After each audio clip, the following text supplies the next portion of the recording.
Welcome once again to Chit Chat, and with me in studio, it's my daughter Keela. Family matters to God, and oh, what a beautiful way to climax that series where we would have been talking about the importance of family and marriage and all that. And I would usually call her Sunshine. Sunshine is with me, Keela. I really just want to say how much I love you, how much I appreciate you, and I am pleased. I'm really happy with the progress that you would have made over the years as my daughter. And today's just the day where we are able to share our story, our journey, the highs and the lows, but seeing God being able to transform your life. And not just transform your life, but see you blossom into a well-accomplished woman of God. So before, just say welcome, Keela, and let's just, yes. Hi. Hi, Mommy. I am happy to be here with you all this afternoon on this episode of Chit Chat with Sonia. Hi, I am Keela with Loch St. Hilaire, and it's a pleasure being here this evening. All right, so let's get right into our chat. And I know that Mommy is a pastor, but before being a pastor, I am Mommy, right? So I just want for us to talk about you being a pastor's daughter and how it would have affected you, benefited you as a person before we get into the nitty-gritty of our conversation. Let's chat. So I would have always been a pastor's kid from even before you would have officially become a pastor, because we would have grown up in a Christian home. When the values weren't instilled by you, it would have been from our grandmother. So I am no stranger to being a PK. I think because you always taught us the fear, you instilled fear in me about doing what is right and right from wrong. And generally, I am not inclined to do wrong. I am not a bad person and about that kind of life. So it wasn't an issue for me in adulthood. But for me in childhood, I think my biggest fear, as you would remember, I always was afraid of lying. Yes. So if I lie, I would tell you about it because I would always believe that I would go to hell if I lie. So I've never had any challenges being a pastor's kid. I have never felt confined by societal pressure. Yeah, because I was now about to ask you, because as pastors' kids or children, you see where society places a heavy demand on their children, that because this is their mother's calling, then most definitely there's a certain way in which a pastor's kid should function. Let's talk about that, because people are of the notion that I am called to the office of a pastor. But what I've learned is, and learned to appreciate, is that when God created us, He created us, each and every one came with a purpose. And I've learned not to place my demands on yourself and your brother. And I've learned to love you all just the way that you all are. And I would have enabled you all to function in the midst of, whether there were criticisms, I loved you all from a very genuine place. And I would have allowed you all to live your life on purpose. Not on mama's purpose, but on your purpose. So let's talk a bit about our friendship, because we are best friends. I could even say we hold secret for each other. We would talk things, and I as I reflect, I look back on our friendship, even as from an early age, you in primary school, we would talk about sex, we would talk about where babies come from, we would talk about somebody who's attracted to you, some little standard 5 boy, and we would lie on the bed and we would talk for hours.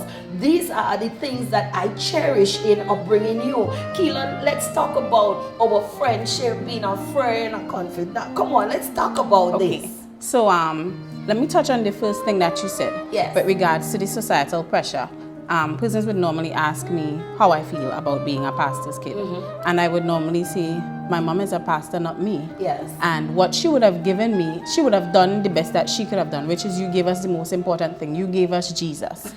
And once you've given us that, you've always told us then anything that you choose to do after that, it rests with you. The decision rests with you. That is. I'm going to pause there a bit. Yes, I want to jump in. And that's what parents need to understand.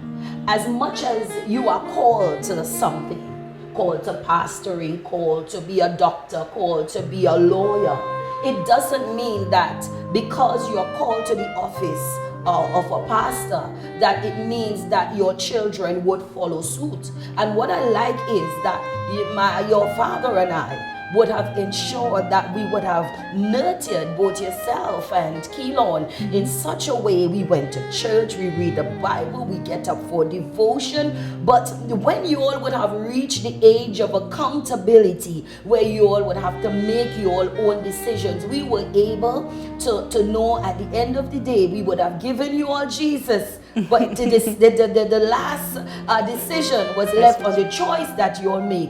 Do I hold on to this Jesus, or would I just do what? But what I've seen is, even though as pastors' kids, that you all would have lived your life on your purpose, what I've seen is that the values, the moral and the spiritual values, the spirituality, and what I can say about you, you are anointed.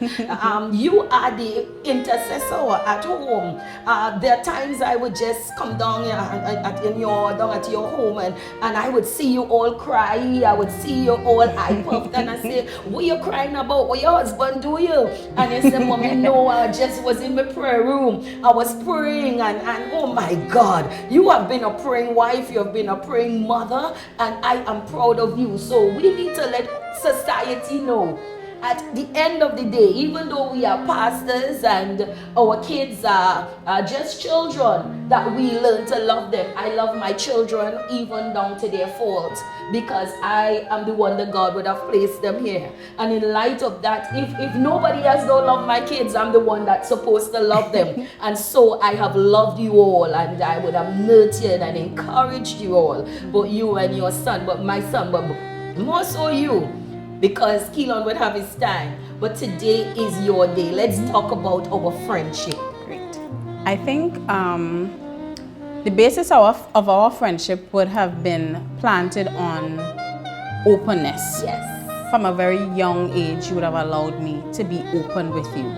And just what you instilled when I was a child is the same thing that you continue doing now, which is, it would have started in family life and even transferred into your pastoral life, which is, you don't condone, but you don't condemn.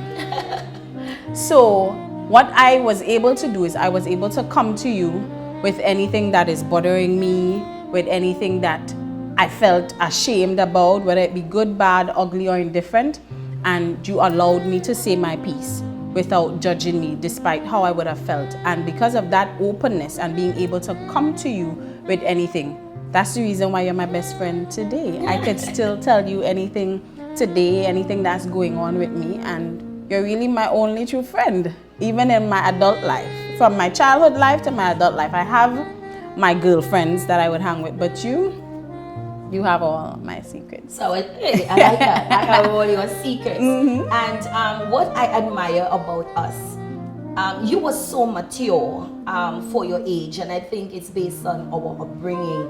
Because I remember while I was in Barbados studying, I think I left. You was just about eight, and I said, "Girl, I'm going to study, and it's really to get a better life for us." And there are some accomplishments that I wanted. There are things I wanted to achieve. And remember, we must let our people know that I would have not always been perfect. Because when I got pregnant with you, I was not a pastor, but I became pregnant. And in becoming pregnant, then it was one of the hardest things I had to do in making a decision. Because as a young girl at the age of 19, a church girl, getting pregnant in the church, and I'm here in a home where my mommy and my daddy we have very strong spiritual values. Society look upon us. I didn't know what to do when I was pregnant with you. And I remember I went to Fort King George, myself and your dad, and I was crying and I said, I don't know, I don't think I want this baby. You know, just being honest, I don't think I want this baby because I don't know what the people would say. I don't know what the church would say. And I'm telling my husband, and because he's my husband now, and I'm saying, baby, I don't want this baby. And he said, that's what you don't want, but I'm saying this is what we would do. And he said, I'm going to marry you. And you know, sometimes we make decisions, and I'm so happy that I didn't even go the way of my thoughts. Because I see where I would have given up or destroyed one of the best gifts that God could have ever given to me. Because you're sweet, you're special, you're loving, you're kind, you're just the person that in the family that we can be able to connect with. You are the one that makes things happen. And in light of that, my God, you are a gem. And I always apologize to God for even that thought of, should I keep my daughter or should I not? And there are many mothers out there who would have even gone the way of an abortion. But you know, I'm happy that God would have been able to talk to me, and even my husband would have been able to say, no, I know it's hard, I know it's rough, but baby, I'm going to take care of you. And for 34 years, we are still married, and now well, everybody know your age, you're just big, but... I'm between 29 and 33, I'm not... You know, and in light of that, you know, what stand out to you about me as mommy? Let's just talk about that, because I really need to know, because I would not always be in this position, but I think when I'm old and gray, I would want to look back at this taping, this video, and I would be able to say, wow, I really relish and cherish these moments. So talk to me now, let me hear you. Okay, so let's start from the inception. When I say inception, from my conception. So normally we talk about generational curses. Yes. And and things happening in your life that would have transferred to your kids. Yes. And you got pregnant at 19 and I got pregnant at 18 with my first daughter. And initially we would have said, well, we would say generational curse, but I saw it as a generational blessing. How? Because me having my first daughter at 18, it was hard simply because, and I'm tying it in, I'm getting somewhere with it. I know you're getting somewhere. Somebody say yes. I'm tying it into what you asked me about, what I like about you. So I would have gotten pregnant at 18, so I would have been an adolescent mom to coming from a home where my mother was a manager for a program for adolescent mothers. Don't talk about that, girl. That was no. Don't tell me about no, that. When you asked me to tell you what I love about you, so tying it together though. I want to come in here a little bit because I'm at an age I wouldn't always remember things, right? So let me catch it one time. Because also, I remember when you became pregnant. I wanna just stop back just a little bit, right? Guys, yeah, we tape it. I would have told Akila everything. I told her about books, I told her about boys, I told her about how to use condoms, I told her don't get pregnant, don't follow mommy footsteps, and Keela would have vowed to me, mommy, I would never. So when I saw this child at home becoming ill, and you know you're going through all the morning sickness, and by that time she would have been excelling so much at school. She was now about to go to. No, I was finished. You was finished, but you had left the country and you went to represent in Uganda. Uganda. Yes, she was finished school. Yes, yeah. But she was so educated in the sense that the government would have sent her to Uganda to represent our country. And while she's in Uganda, there's a call that she's hospitalized, and I am not sure what is happening. Only to find out when no, stick a pin. Hey. I didn't tell you because I didn't know. They thought that I had gastro. Tell me about it. So when I came back and we went to the hospital, because I was 18, they took a pregnancy test, but they didn't test me in Africa. What did you tell me when they came back with that pregnancy test? It was gastro. I told you it was gastro, but they did tell me I was pregnant, but I was afraid to tell you. Yes. Because you're manager for program for adolescent mothers and I'm an adolescent mother. Yes, so let's I lied. talk about that, because for me, as you, I will leave you to continue the talk, but that was one of the most embarrassing moments for me, because how come a person who is encouraging adolescent mothers to abstain, and dare you in your own household, you have a young lady now who would now have become pregnant. Listen, girl, society beat me for that. I got a good curtail, because they would have said you was preaching the sermon, but at the end of the day you couldn't control. But I've got a word for you. You better stop judging, because listen, I hear you say it's a blessing, but what I've learned to do, even during that time, in the midst of the ostracizing, in the midst of the condemning, in the midst of the write-up on the newspaper that a motivational speaker and a coach and someone who motivates mothers, at the end of the day she couldn't control she home. Listen, I take my licking, I took it, and I keep on ticking, and I held your hand throughout that 9 months. Let's talk about that. So we came back and they did tell me it was gastro, and I lied. I told you that it was gastro, but you would have seen me vomiting all the time at home. And I remember clearly it was one Christmas and you said to me, well, if you're not pregnant, we're going to take a test this afternoon. My brother being my sidekick all the time, I would have told him what you said, and we had decided that he would pee on the stick when we bring it up, because they would never come up positive once he does that. So that was the plan. I remember I went to Charlottesville to my best friend's house. But when you went to Charlottesville, because I know you told me you was going to Charlottesville, this is a nice conversation. You told me you was going to Charlottesville, but because when I got pregnant, I ran away from home because I didn't know how to tell my mom. I thought when you went to Charlottesville that you weren't coming back. So for that entire day, I was a bit bumpy, you know, but when I saw you came home the afternoon, I was a bit relieved. But I knew something was in the pipeline, but I just couldn't put my hand on it. Let's go. So I went to Charlottesville, but it was Kwesi that sold me out though. So when we went, because I know you didn't remember, so I came back home. I was there and you called to say, what time are you coming home? And I told you. And you were normal, the conversation was regular. And then you hung up the phone and he called me shortly after and he said, your mom asked me if you're pregnant, and I told her yes. I said, why would you tell her yes? And I told her no this morning. He said, but we can't hide it forever, so we had to tell her. So I didn't call you back, and then I came home. So you had known because he had told you yes. And I remember you just looked at me and you asked me, why did you lie? And I started crying and I said, because I didn't know what you would do, and I know that you would have been embarrassed. And I just remember us crying, I crying and you crying.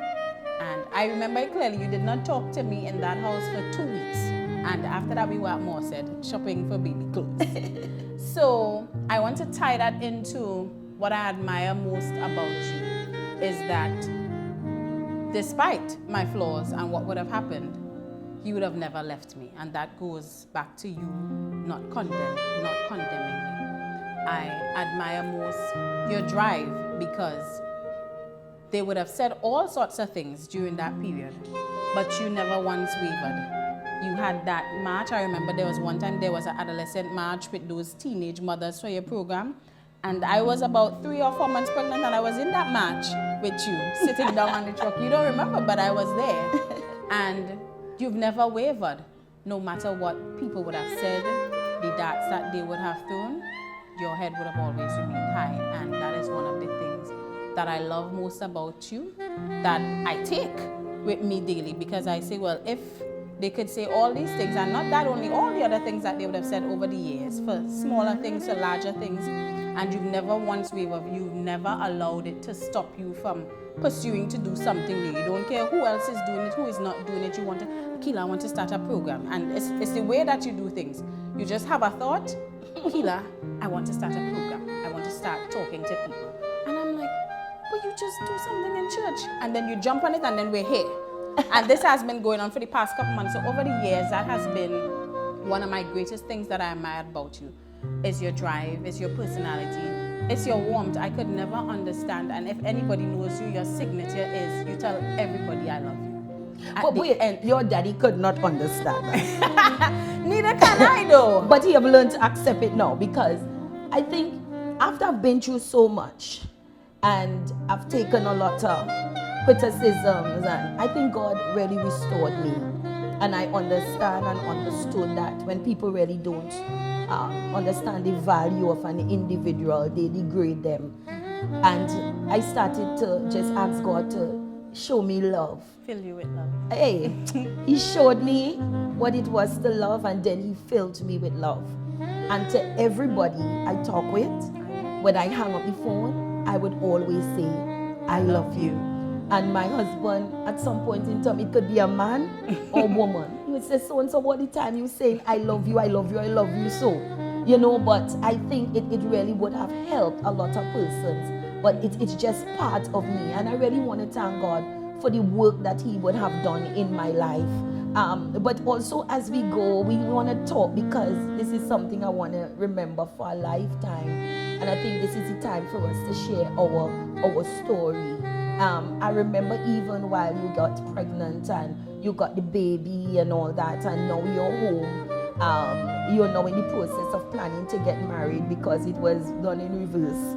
And I remember the first day, two of us, I remember we're home, with baby and everybody's at home. And something that stood out for me, that parents need to understand, there are times you need to know when to release your children. And I remember that Saturday you brought up my granddaughter, and that's Kayla, and we're there and we're having a good time, and all of a sudden you're saying, now I'm going up to meet my family. And I'm asking, but this is your family? And you said, no, I have to prepare for my family, because now my daughter have a father, and in light of that I have to plan towards this. And I told you, you're not leaving my house. You are not leaving here. You are not leaving. Go downstairs and organize, and let me tell you how to bathe this child and all that. And you look at me and you said, I am going to start my family. And I remember I was very tearful. I stood on the veranda and I was crying. And Keelan came to me, and what stood out for me is the bond that we have, mother, daughter, son. And he said, Mommy, it's time to give your daughter wings to fly. We now have two mothers in the house. And how now can we have two mothers the way that you would have taught us? Now Keela has now to learn how to be a mother. That really shook me, but it also would have brought me to the realization that now I had to release you. And there are some parents who hold on to their children, and instead of giving them wings to fly and enabling them to learn from their mistakes, they make matters worse and they destroy a beautiful friendship. But what I've seen is that I was able to release you, and now you are a married woman for how many years? 7 years next week. Hey, 7 years. Counting. Hey, 7 years and counting. And what I must say is that just as your father took care of me during my time of pregnancy, even while I became a young wife at an early age, I really want to big up my son-in-law. Kwesi, I would not trade him for the world. I would not have wanted another man for you. He is the ideal person. He is a family man. Man, he takes care of those girls. You have 3 girls, but you look like you even have none, because you maintain your form. I want to congratulate you. 3 girls. 12? No. Hey. 13, 6, and 2. 13, 6. Kayla will be 13 this year. Next week. Next week, right? So you don't want it 12. You take No, 13. 13. That's what she said. 13, 6, and 2. And you have kept yourself well. But I must say, Kwesi also would have contributed to this. Kwesi, I must say to you, we would not have wanted another person for our daughter. And I just love you. I admire you, the way you take care of the girls. I admire you, the way that you love my daughter, the level of respect, Kwesi, that you give to my daughter every time I pass and I see you, and the way in which you treat with them. Wow, it's a blessing.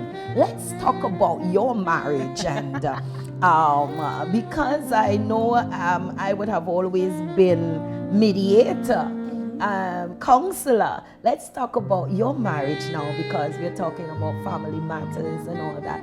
Let's talk about your Mr. Right and how you met him, and how this thing has been going. That give you three girls. I'm not sure if you back strong or not, but It is.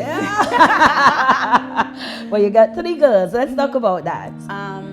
So like I said, my anniversary will be next week, God's willing. I will be married to Mr. Saint-Hilaire, 7 years and counting, but we would have been together almost 18 years. Don't do your eyes so for me, please, because you're looking like you're really in love.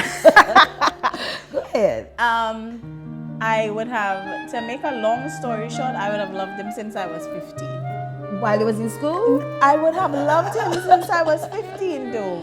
Yes. Kwesi is, I don't even know if I could find a word for Kwesi, but I thank God for who Kwesi is, to me. I have not always been the easiest person to, I am not the easiest person to deal with, but he knows how to handle me. I thank God for him. Because of him, not only do I have 3 beautiful girls, but because of him, Kwesi causes me to live with intent. Yes. He makes me love on purpose. I mean, it sounds poetic, but it is. Because of him, he literally, and I'm bigging up you, Kwesi, big up you.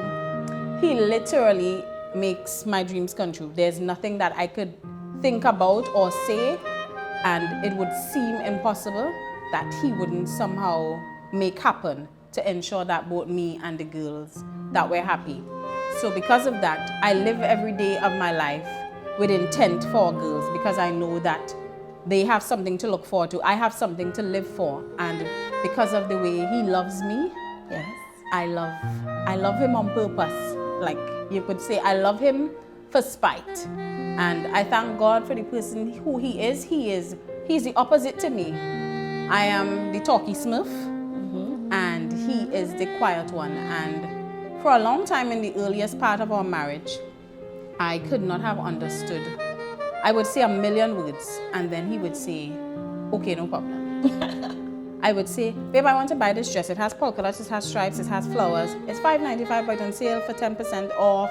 I wear it could partner as a dress, or I could wear it as a top and a pants. And I would give him, because I'm an overthinker, I would give him all the answers, all the options to whatever it is I would ask, and he would say, okay, cool. And then I would come to you and say, you know, I tell him a million things, and all he says, okay. And then he had to say to me, he said, but you ask your questions and you answer them already. So all the possible answers that I could give you, you already know them. So just go ahead and do whatever it is you want, because you're going to do it anyway. I think you married your father. So, but that works. I mean, in the beginning, I couldn't understand it because it used to frustrate me because he wasn't as talkative as me. But what I've learned, and it's something that you would have told me that stuck with me, is you have to work with your package. Work with your package. That's what you sign up for, girl. That's what you said. And I worked with my package, and my package has been working for me, because that same idiosyncrasy that he has, where he just says, okay, cool. Yes. It works for me now, because I would be, let's say I'm shopping online, and I would select 10 things. Babe, what do you think about this, okay, cool. And I would just click checkout, because I know he ain't asking me no question. Yes. So I just click in checkout, because I'm not going to get any opposition for it. And I love that. I mean, every woman would love that. But I really want to thank God for Kwesi. I want to thank him for the person that he is. I want to thank him for sticking by me in the most difficult of times, in times when it was difficult to love me. He would have stood there. I like that. Let's stick a pin. Difficult to love you. And as your mom, we were being very open, because people think that we are the Whitlocks, and we have it made. not knowing that we have our high and our low moments. But when we put on our clothes and we go out there, you gotta put on your Gucci, put on your makeup, and still have a smile on your face. We learn how to do it based on who we are. And it's something that I've trained you all to do. You know, even though you are crying, you have to go out and fulfill your purpose. So there are times when, even though the situation look glim, everybody have to know your business, right? Sometimes we just talk too much and we just give people too much information. And then they start to throw your marriage business. I told you, the only person you should come and talk to is your mother. Don't trust those girls. Don't trust those girls. But let's talk about now about your highs and low moments in your marriage, because I know that there would have been low moments, maybe times when you would have a little trust issues, even from yourself or him, and how you would have treated with it, you know, just the normal girl that might say, you know what, I think I want to just get rid of this. I don't think I want to fight up with having to tell you where I'm going or who I'm talking. Let's talk a little bit about that and how you all were able to transform your relationship into something else that was trusting, you know, and happy and blissful. Because what I've seen is that you have matured into a beautiful butterfly over the years, comparing to, you know, your childish ways as a young girl getting married. Wow, you have been transformed, you have been redeemed, and I really thank God for change. But let's talk about the old you. So, I would have done a lot of things young. I would have started a lot of things young. So from being a young mother, I would have been a young wife. And not being accustomed to living with a man before. And the person's coming from their own background. Yes. So there's a lot of things, and I think it goes for young people that are getting into marriage, you should really take time to know people. I'm not saying shack up and move in with people, because they say, see me and come live with me, it's two different things. But really take time to become friends with each other before you all decide to get married.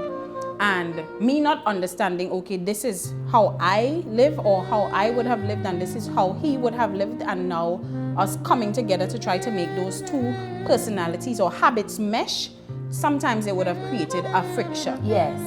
I would start firstly from saying the small things like habits. He might come home and he might leave his shoe by the door.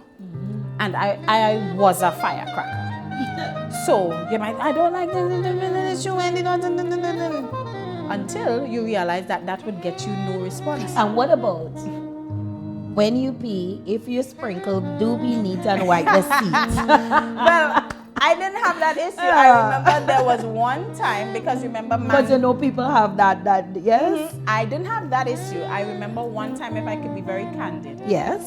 Because I mean, as man, he ain't accustomed living with, you know, a woman. So he would use the bathroom and leave the seat up. Yes.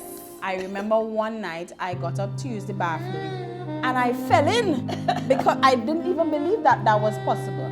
So I just sat down without even, because you're not feeling, because you take it for granted that the seat is down.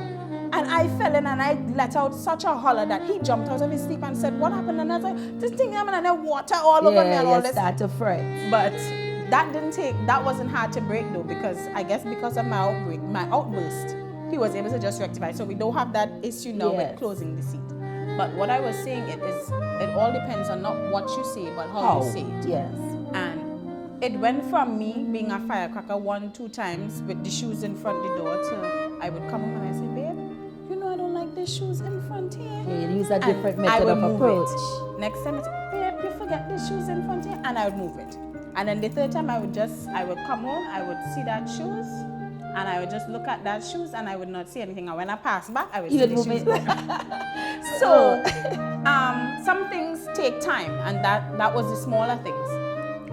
The next thing would be insecurities. Yeah, let's talk about that. Insecurities is a big issue for a lot of persons, because I mean, you're person that you're with and ugly. You're sexy. So let me call the word now, man. On both ends. So I mean, he's macho. I'm talking about me for my husband. Yes, he's a good-looking guy. Yeah. So I would have had the issue where you may feel threatened. They might say, you threatened, yes, because I'm human. That you're wondering who looking or who talking. So every time you find they come home, you might hear them on their phone. They're getting bumpy. You're getting irritated. I like that word. And you're catching an attitude. So I had to... Were there times you mash up phone and think talk? Let me talk about that. Go ahead. I think everybody had that phase that they would have gone through with going through people's phone. But I realized that it does a thing to my heart. You remember that time? I remember, you know, girl don't go in people's phone. I ended up by the hospital because my heart was doing a thing and we thought it was. And this is a word. Tell them girls, leave them that phone out. Don't interfere. You hear me? But don't interfere with them people's phone. Yeah. That's a word. Yeah, because I think the phone is an issue in relationships. And I see me camera guys laughing. Yeah? Phone is a problem. And but, listen, it's interesting, because, listen, girl, let me tell you. My husband sometimes go to sleep before me. And I would be on my phone. If he had a problem with me by all 11 o'clock, I'm sure he would have tell me, hey, it's who you're talking to so long. But we would have built that level of trust. That even though you go outside and sit down and talk up the road with your phone, it doesn't really, because there would have been times when you had that level of insecurity, but it comes with growth. I was going to talk say to me. Because I would have gone through that phase of insecurities, and just what you said, I maybe really married my father. I tell you married your father. He would have said to me, but Keela, I don't, if my phone is ringing over there and he is right there and I'm outside, he would not pick up that phone. And he ain't even shouting to say your phone ringing in here. He waited until I come inside to say your phone was ringing, check it. And then I had to realize that maybe the issue is really me. Because he doesn't care. And if you know him, he works at TSTT, so he don't have to go in my phone home if he chooses to check you out in work. That's what I'm saying. But that has never been, and it's a weird thing though. Check them texts coming in here. That's a weird thing though, because that has never, persons would read out. Persons would normally ask me that. Like if I have that concern, and for all my years that I've been with him, it has never been a concern of mine, simply because I know that I'm not... Tell him thanks for trusting you. Hey. Thank you, baby. I'm not saying you're not putting your neck on a block for anybody, but you know who you're with. And it have certain things that he just doesn't, I don't want to say care about, but certain things he doesn't make an issue. Because he would oftentimes say to me, whatever you are doing or not doing, Keela, I am not losing sleep over it, and I cannot stop it. So why would I go through your phone to give myself a headache to lie down in my bed and then sleep and can't eat my food? He said, I'm not doing it. But what I realized was the remedy for that is you have to talk about everything and talk about nothing. And that's how I learned to overcome that. Two things. Talk about everything and talk about nothing. Because if it is you have a query or a concern, rather than going into his phone, it is easier to say, baby, you know something bother me. Yeah. I find you was kind of giggling all the time, and that was irritating me. He would not say, well, I was talking to them boys. He may or he may not, but he would say something to pacify the situation. Or he might say, I find this one didn't move a kind of way when I did see why she watched me a bad eye when we was passing in town. And then that's the type of relationship that we developed. We started talking about everything. Being very open. And talking about nothing. And once you start with that openness, it creates an ease for everything else to happen. And what he would have told me to, that shook me. Yeah. He said, you know what your problem is? You had too much time on your hand. You sound like Ro has sleep. That's what he said. He said, you have too much. He said, if it is you really put all that energy that you have into worrying about all them things and who doing one, who saying one, who trying to talk to who, if it is you find something productive to do, you know how much things you could get done. You have too much time on your hands, Keela. But I see where I would take from there now when he said you have plenty time on your hand. And even as your mom, you know, and we would share everything together. The highs and lows, the insecurities. I even remember you saying, Mommy, I think I have so much giftings, talents, abilities, and I want now to tap in to my gift. And I see where your brother and yourself would have, because we are at Key's studio, this is at your brother's studio, but you also would have now had top coat. Let's talk a bit about top coat. And because you would have listened to your husband and No, now, it's sick up in. hey, Because I don't want them to think that this transition happened a year ago, because top coat is only 1 year ago. yes, Because because before that had happened, because we've had that type of, I want to say, newness to the relationship many years now. yes. Because what would have happened then, even before I established Top Coat, we had Kayla's Kids Academy. Let's talk about Kayla's Kids. No, Kayla's Kids was really beautiful. Boom. We have touched a lot of lives. Yeah. And that was the legacy from me passing down to generations. And because of the love that I would have had for you as my daughter, I really wanted to leave a legacy for you, for your brother. And it was about, what can I do? How can we touch lives? And because we would have been in a situation where we got pregnant at an early age, we sought to reach out to parents so that we can be able to instill the moral and spiritual and academic values and education in their children. And when we sat, it was like, Mom, so what we would do? And we named our prep school, preschool, daycare after your daughter. And it says a lot based on how much I would have valued you and love you as my daughter. So yes, it would have been from one into the next. Let's talk Kayla's Kids. Very, very successful, touched so many lives throughout Trinidad, Tobago, around the world, even as far as Uganda. Yes, I'm trying to remember. There was persons in the family. Yeah, they were from Uganda. Yes. So we have touched a lot of lives. So you want to talk about Top Coat now, and you were saying it wasn't from just that. No, because I would have branched off. I said, well, okay, I need to do something with my time. Yes. And then I would have started with you at the school, because for a while it was you solely. Even though I was like a silent partner until I became active and came on board as managing CEO, yes. as managing director, and I started doing things in the school, and then we realized, well, okay, I could do something more with this now, because you start enjoying doing this now, because you're not just sitting down home with your thoughts. Yes. So from that, we would have done a lot of projects in between then. And my most recent baby is Top Coat. Yes, let's talk about Top Coat. And Top Coat is 1 year old. I am if I can call it, esthetician, pedicurist, if you want to call it that, just nail lady, others do finger and toes. So that's what Top Coat is about. It would have started from me really just being bored at home and thinking that I could do something more. And really and truly, I think I just got fed up waiting and wanting to have an appointment to get my nails done, and it started with me just wanting to be able to do my own nails. So I did a course, and that's how I started. I said, I don't know if anybody would come. And it was not my intention to open a studio or that kind of thing. It was simply just to do my nails and your nails at home. And girl, you have been fixing me. And not only that, you take care of me, yourself and your brother. When people see I step out, I don't step out on my own. You do my makeup. You take off your glasses, let them see everything there. Take off my glasses. You do my makeup. You do my nails. You do my hair. And Keelon, he would be the stylist. What I have on today, Keelon would have said, Mom, as you now going on the set, you don't need anything too heavy. You need something light. He would send styles to my phone. And you all have been taking excellent care of me. And so as I have taken care of you all, it is the same way I see that you all would have. But Dad isn't here. We need to talk a bit about Daddy and his role. And then I want you to talk about your 3 kids. Persons would normally say that you're your mother's child.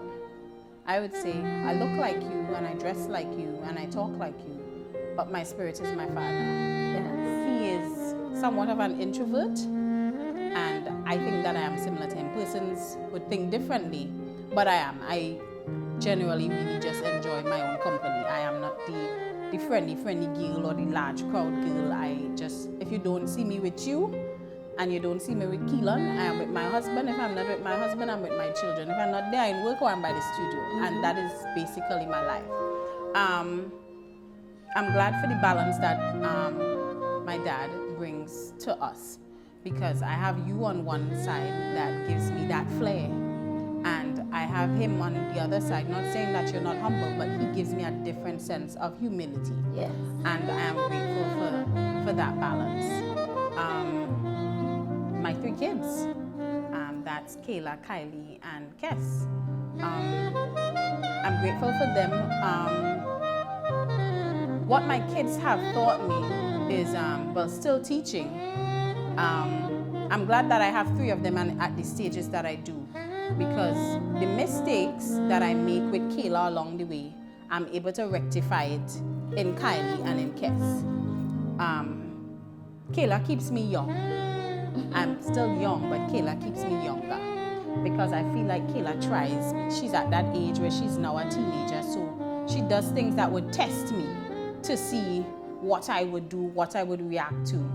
So Kayla keeps me on my toes. Sometimes she would say things or sing things in your 16 Bun Up Boy Skin, and I would finish it and she'd be like, "Mommy, you know that song?" I say, "Yeah, I know Skelly Bang." So Kayla keeps me on my toes. Kylie is love, because Kylie keeps me warm, because generally persons would see me and say that I am stuck up, because every time you see me, most times you see me, my face is serious. But when you get to talking to me, I don't know you, sir. But Kylie keeps me warm, because Kylie always wants kisses and hugs. Kylie is 6 and Kylie has never been scolded. We don't shout at Kylie, we don't beat Kylie, because when you tell Kylie... I think she has a grandmother's spirit. You think? Okay. Because if you tell Kylie, no, once don't go there, she literally does not go there. She's angelic. Yeah, so Kylie keeps me warm. And, Kes, she's 2. Kes keeps me active. Kes, our house has been redecorated because of Kes, and we have stopped painting and cleaning the walls. All the walls have crayons and pen marks. So she keeps us active. She is the boss. So I'm grateful for them. If I'm to touch on my kids, I also know, as much as I know what it is to be a young mother, I know what it is to be a miscarried mother as well. Yeah. Because I would have lost a baby already at 5 months. So I'm saying that to say, sometimes what we do is we take certain things for granted in our pregnancy. You have 1 child, you have 2 children, and then you think, well, okay, so you're just kind of carefree. Not saying that that is what happened, yes. But certain things we take certain things for granted and not really understand the preciousness and the fragility of life. Using some good words, girl. So well at school. So what would have happened is when I lost that baby, I didn't understand it at first, because then I started doubting myself as a woman. I remember when you lost that baby, you stayed by us, and you was in your room, and it was around 2 o'clock in the morning. I felt you creeping up in me and your dad's bed, and you were crying. You were crying endlessly, because you had so many questions as to why, you would have lost this baby. But I see where God would have blessed you and restored. And I thank God for that. But I want to touch base on how you would have been able to bring balance as we get ready to bring closure with regards to your relationship with your husband, how you were able to keep the marriage fresh. Let's talk about that. The girl thing, the swinging, the pole, the things that I've taught you when in our girls' time. How to, if you don't get honey, you could get a little, what is the thing you just whipped put? Cream? Hey, whipped cream, and you just do you do. Let's talk about some of the things to those young girls out there who know what to do to keep their man. Let's talk about this, girl. It is simple, I think. What works for me may not work for everybody, but I think there's a general rule of thumb. Yes. If I could be very frank. Yes. You cook clean and you give him plenty sex. It's simple. I would have gone to my friends' bridal showers, and my message is the same. Cook clean and give him plenty sex. Also, talk about everything and talk about nothing. Because sometimes we don't understand. We expect our men to read our minds, and they can't. If it is you don't like him to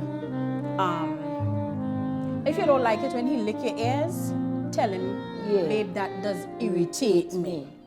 Don't lie down there and take your wetting up in your ears, all your ears, how water. And why realize some of them men, they don't know how to control their saliva. Mommy. No, we had to talk frank killer. No. All over, even when they're kissing. With the mouth wet, the ladies. No, but that goes back. No, I some don't people like that. Some I don't like Some spittiness. people like spit all over. Well, maybe No, I'm just saying, some people like spitting. It's your preference, but your partner would not know unless you tell him. I want to be straight up with this talk because I find since I have family matters and the girls come in and talk about this thing, I find too that men always like to stay in one position. It's either on the top or some kind of thing or I on don't the have side. that issue. Let's talk about this. I want to be straight. No, I don't have that. I lie down one position. Men have to understand that they have to get that book. I have a book home.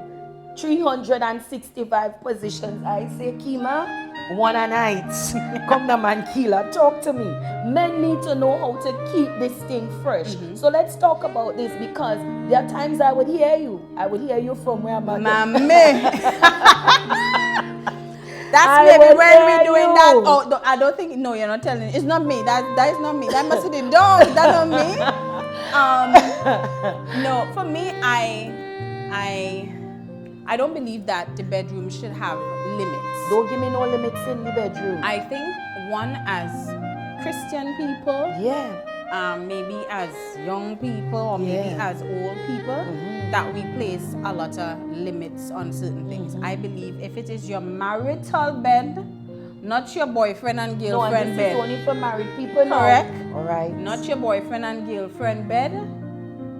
For your marital bed, there should be nothing that is off limits. Killer. No, that's all I am saying. There is nothing. Listen. You would not, mommy, right. You would not let my husband raise his eyebrow at me looking at me. I'm just saying. There is nothing. There is no limits. There shouldn't be any limits. No, and I mean, sometimes we make a judgment without even asking or without trying something first. You might tell yourself, you see, me, I ain't doing that because me and think he go like that. But then it might just be the right that thing. might be a thing. That might be your thing. You might tell yourself, you see me, certain place. I done with you. Okay. You said that you wanted us to be open. Though. I like this. I like this. Okay, but just saying. I'm saying there you should have be to no know limits. how to please your husband, ladies, and that's what we getting lick up with. You understand me?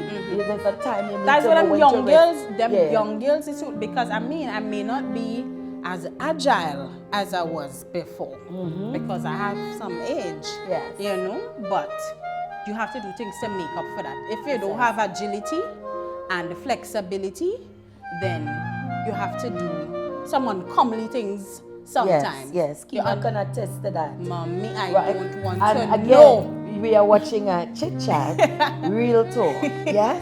Yeah. So that's all I'm saying. You do those things and then I think that's what have been keeping me beside my spirituality. I think my love life, the way in which I treat with my husband. But as we bring closure, let's just talk about if you was to do it. No, I want to hear you say to me, because life is so fragile, what would you want to say to me as your mom? Today or tomorrow, I'm not here for times and seasons. I want to hear you talk to me. What is it that you admire? What you would have? Tell me. Firstly, I want Look to at me in my eyes. I'm looking at you, mommy. Firstly, I would say thank you for being you. Thank you for being true to the person that you are. Thank you for the values that you would have instilled in me. Thank you for being my friend. Thank you for being my counselor. Thank you for being my pastor. Not many persons have somebody who could talk to them about life and pray for them at the same time and know when to tell them, nah, you're on nonsense with that one. I do agree with you. Thank you for being the one person that wears those many hats. Thank you for being the person that I could want $100 every other day and somehow you always have it. Thank you for being that person. Thank you for being for never letting me down and never letting me go. Even in times when, just as I said before, when I might have been a difficult person, thank you for never giving up on me. I love the person that you are. I love your drive. I love your verve. I love your personality. I love your warmth. Don't cry, mommy. You're a people person. You would have taught me to love, believe it or not. Thank you for teaching me to love. Thank you for teaching me to care. Thank you for teaching me to be a homemaker. Thank you for teaching me how to be a mother.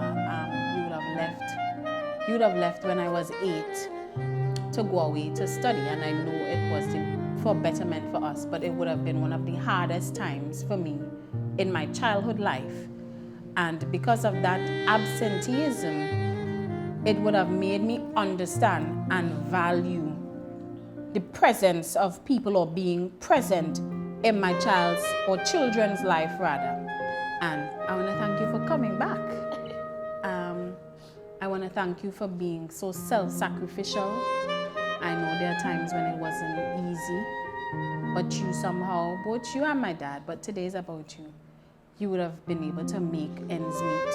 You go above and beyond the call to make sure that we're comfortable, to make sure when there's nobody else in our corner, I've got you. I've got you and your brother. You're my biggest cheerleader. And for that, I want to say thanks. I am forever grateful.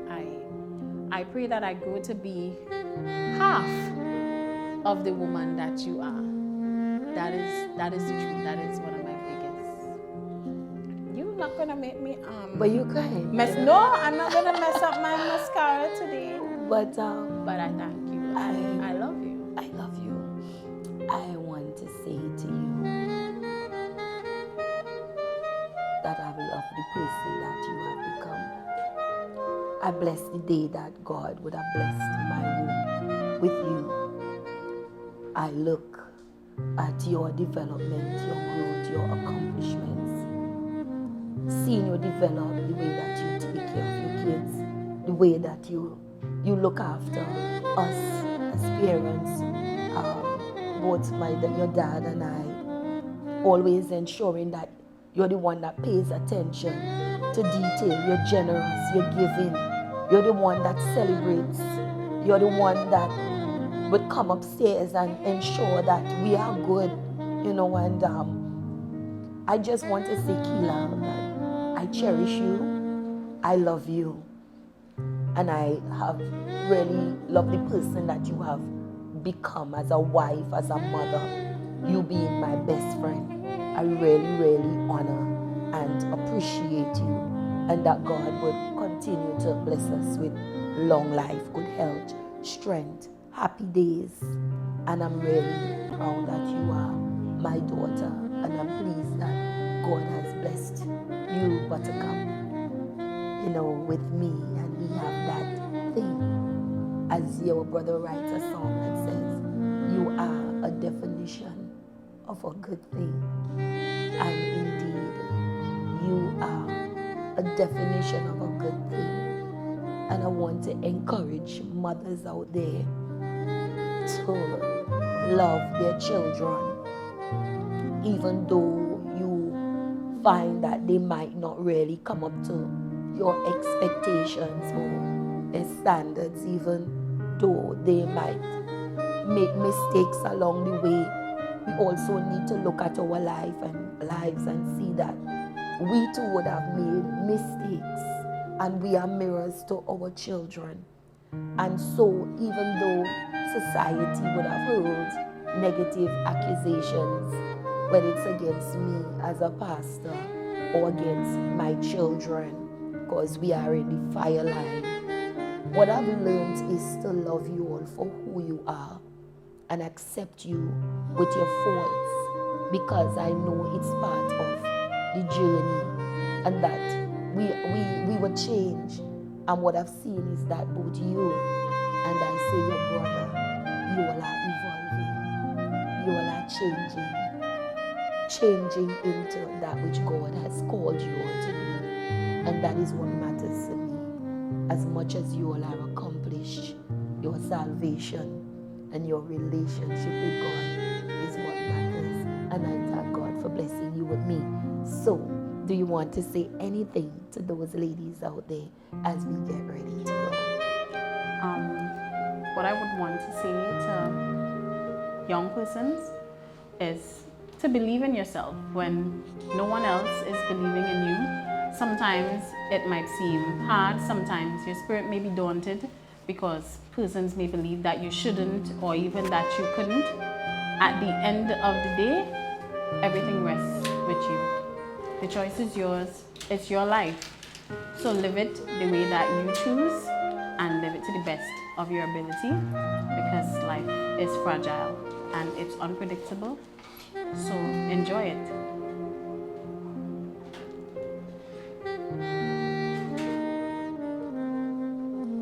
I have something for you. Oh God. Should I stand? Yeah, I want you to stand. And first, let's look at the camera. Yes, I want to cement my love to you. I want you to wear this necklace. It's just a sign of of my love and my appreciation to you as my daughter. I also know that it is. Mommy. I bought something nice for you and your husband as we bring closure to family matters. I thought that I wanted to do something nice. This bag is yours. But this is for you. Okay. And that you would wear it. Just have placed this on your neck, that you would wear it and you'd always remember me as mom. Whether I'm here, I'm not here, you would cherish the times that we have. But open your bag. This is your little negligee. I know it's your anniversary and you would want to wear. And you say, why you didn't show me? Right? I don't need to see it. I want you to see it. I bought something nice for your husband and for your anniversary, and it's red. So it means that love is in the air. And I just want to say I love you so much as my daughter. And I really cherish these moments, these precious times. And thank you so much for being a part of Chit Chat today. You're welcome. Yes. Smooches? All right, so you would start Chit Chat, right?